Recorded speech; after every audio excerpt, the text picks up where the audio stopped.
ध्यान दीजिएगा दोस्तों, मैंने आपको संवहन बता रखा है, तो संवहन का मैंने आपको कॉन्सेप्ट बता दिया। देखिएगा न्यूटन्स के कूलिंग नियम पर आधारित है, इस चीज़ को ध्यान दीजिएगा। संवहन विधि, संवहन विधि का मैंने मैथमेटिकल फार्मूला भी बता रखा था। देखिएगा मैंने काफ़ी खोजने का कोशिश किया कि प्रीवियस ईयर में मेंस में जो है कि संवहन से रिलेटेड क्वेश्चन पूछा गया था, तो क्वेश्चन नहीं पूछा गया था, लेकिन क्वेश्चन पूछा जा सकता है इस पे आधारित न्यूमेरिकल, क्योंकि प्रीवियस ईयर में चालन से रिलेटेड 1 से 2 सवाल तो मिनिमम हर शिफ्ट में पूछा ही गया है। तो लगभग में ये मान के चलिए इस बार हो सकता है संवहन का आपको क्वेश्चन दिख सकता है। देखिएगा मैंने ऐसा ही एक जो है कि रेंडमली मैंने एक क्वेश्चन ले रखा है। यहाँ पे देखिएगा एच का मान दे रखा है। एच का मान कितना दे रखा है? 50 वाट पर मीटर स्क्वायर केल्विन। उसके बाद एरिया 5 मीटर दे रखा है। डेल्टा टी 20 सेंटीग्रेड है।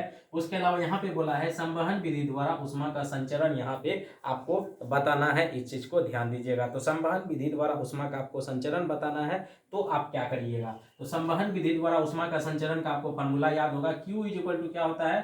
Q इज इक्वल टू क्या होता है? डेल्टा टी मान लीजिए, एरिया मान लीजिए, एरिया मान लीजिए, उसके बाद क्या हो गया? एच, या फिर इसको ऐसे भी लिख सकते हैं, H area, h area delta T. तो यहाँ पे देखिएगा एच कितना दे रखा है? तो एच दे रखा है 50। इसके अलावा यहाँ पे देखिएगा एरिया कितना दे रखा है? तो एरिया दे रखा है 5। इसके अलावा यहाँ पे डेल्टा टी कितना दे रखा है? डेल्टा टी दे रखा है 20। तो इसको अगर आप कैलकुलेट करिएगा तो ये निकल के आ जाएगा आपका कितना? तो ये आ जाएगा आपका, कितना हो गया? ये इसको आप करिएगा तो 100, कितना हो गया? ये 50 गुना ये कितना हो गया? 100। तो इसको आप कितना कर सकते हैं? ये आ गया आपका कितना? 5000। 5000 क्या हो गया? वाट हो गया, याद रखिएगा। अगर यही इसी को आप किलो वाट में भी बदल सकते हैं, तो ये कितना हो गया? 5 किलो वाट। अब वाट कैसे आया? प्रीवियस वीडियो में भी मैंने बता रखा था, दोबारा मैं बता देता हूँ। देखिएगा यहाँ पे देखिएगा वाट कैसे आया। देखिएगा एच का जो है यूनिट क्या दे रखा है? तो एच का यूनिट यहाँ पे देखिएगा, एच का यूनिट दे रखा है, हमें दे रखा है। ध्यान से सीखिएगा, यहाँ पे जो भी आते हैं सीखने के लिए आइएगा। देखिएगा यहाँ पे एच का यूनिट दे रखा है वाट मीटर स्क्वायर केल्विन दे रखा है। उसके अलावा एरिया कितना दे रखा है? मीटर स्क्वायर दे रखा है। उसका डेल्टा टी क्या दे रखा है? केल्विन दे रखा है। तो केल्विन से केल्विन कट गया, या फिर सेंटीग्रेड से सेंटीग्रेड कट गया। एक चीज ध्यान दीजिएगा, यहाँ पे देखिएगा इसका यूनिट जो है वाट मीटर स्क्वायर केल्विन या फिर वाट मीटर स्क्वायर सेंटीग्रेड भी होता है, इसलिए यहाँ पे कंफ्यूज मत होइएगा। सेंटीग्रेड से सेंटीग्रेड कट गया, मीटर से मीटर कट गया, क्या बच गया? यूनिट वाट बच गया। ये क्या हो गया इसका आंसर? यहाँ पे क्या हो गया? 5000 वाट या फिर 5 किलो वाट, इसका क्या हो गया? आंसर हो गया। देखिएगा इस तरह का सवाल एक और लेते हैं, ताकि जो है आपका इजिली जो है कॉन्सेप्ट आप जो है आपका क्लियर दूर हो जाए। चलिए ये फटाफट दूसरा सवाल जो है ऐसे ही रैंडमली लेते हैं सवाल, ऐसे जो कि देखिएगा ऐसा कोई ये नहीं है कि सवाल जो है एग्जैक्ट होना ही चाहिए, क्योंकि बुक में इससे रिलेटेड बहुत कम सवाल दे रखा है। मैंने चाहा कि ये 2 से 3 प्रैक्टिस आपको मैं 2 से 3 क्वेश्चन का करा दूं, ताकि जो है इस तरह का सवाल भी आपसे ना छूटे। क्योंकि देखिएगा न्यूमेरिकल इजी है, सिर्फ आपको कॉन्सेप्ट याद रखना है। Q is equal to h area, h area delta t, ये याद रखना है, ये याद रखना है हमें। ये याद रखने के लिए जो है हम 2 से 3 प्रैक्टिस कर लेंगे तो शायद क्वेश्चन नहीं छूटेगा।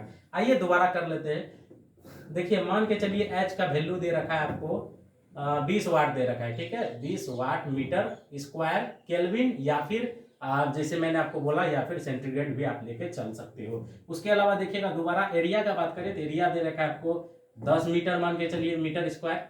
उसके अलावा यहाँ पे डेल्टा टी दे रखा है, डेल्टा टी 5 क्या 5 सेंटीग्रेड, याद रखिएगा 5 सेंटीग्रेड दे रखा है। तो यहाँ पे देखिएगा बोला है संवहन द्वारा ऊर्जा का संचरण कितना होगा। तो संवहन द्वारा आपसे पूछे ऊर्जा का संचरण कितना होगा, संवहन द्वारा ऊर्जा का संचरण आपसे पूछे, ऊर्जा का संचरण याद रखिएगा। अगर आपसे पूछे तो यहाँ पे आपको करना कुछ नहीं है।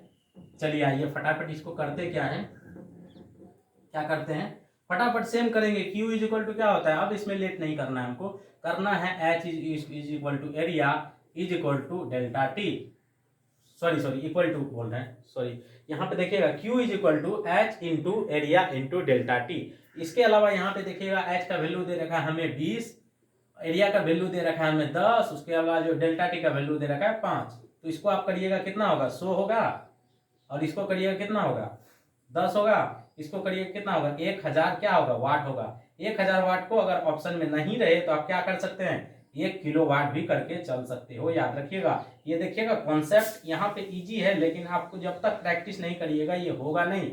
H Q is equal to h area, h into area into delta t, ये आपको सिर्फ दिमाग में याद रखना है।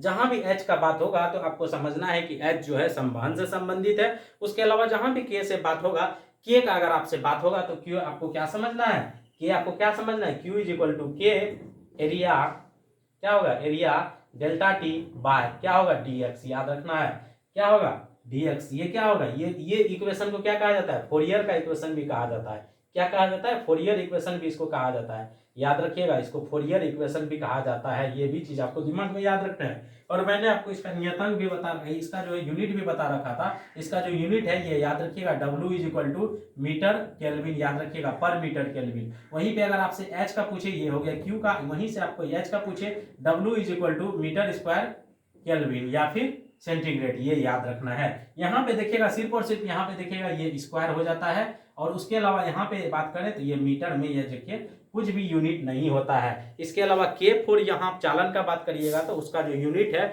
आपको दिमाग में वैसे भी आप सेट करके चल सकते हो, वाट पर मीटर केल्विन। इसके अलावा यहाँ पे H का वैल्यू का बात करें तो watt metre square per kelvin. ये चीज आपको दिमाग में रख के चलना है। यहाँ से अब नॉमरिकल आपसे आई होप आपसे नहीं छूटना चाहिए, क्योंकि देखिएगा नॉमरिकल पूछा नहीं गया है इससे रिलेटेड, लेकिन पूछा जा सकता है। इस बार सियोरिटी के साथ मैं आपको बता सकता हूँ, यहाँ से आपको संवहन से नॉमरिकल जरूर देखने को मिलेगा। प्रीवियस ईयर में हालांकि चालन से आपको नॉमरिकल काफी ज्यादा देखने को मिला था। काफी ज्यादा का इंसेंस ये है कि 1 से 2 क्वेश्चन आपको पर शिफ्ट में मिलना, ये आप अपने अपने देखिएगा बहुत बड़ी बात है। एक टॉपिक से अगर आपको नॉमरिकल बराबर मिलता है तो। इसके अलावा यहाँ पे संवहन से रिलेटेड भी अब आपको नॉमरिकल इस बार देखने को मिल सकता है। तो ये कॉन्सेप्ट आप जरूर दिमाग में सेट करके चलिए और प्रैक्टिस करते रहिए। देखिएगा इस तरह का सवाल जो है बुक में आपको कम ही मिलेगा। प्रैक्टिस करिए खुद से आप अपना जो है रेंडमली क्वेश्चन सेट करके आप खुद से भी प्रैक्टिस कर सकते हैं। मैंने काफी बुक में खोजने का कोशिश किया।